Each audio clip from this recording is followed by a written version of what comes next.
Hey everyone, today we are talking about local storage in JavaScript, a handy way to store small amount of data directly in the browser. It's like putting sticky notes on your desk to remember something. Local storage is a built-in feature of our modern browser. It's let your website store data locally, which means there is no need to talk to your server. And the best part, the data stays even if the user refreshes the page or closes the browser. Think of it like writing something down on a sticky note and placing it on your desk.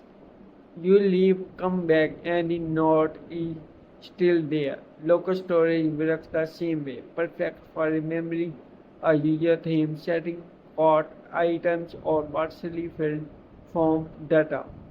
Here's how easy it is. Use local storage.setItem to store a value and getItem to retrieve it.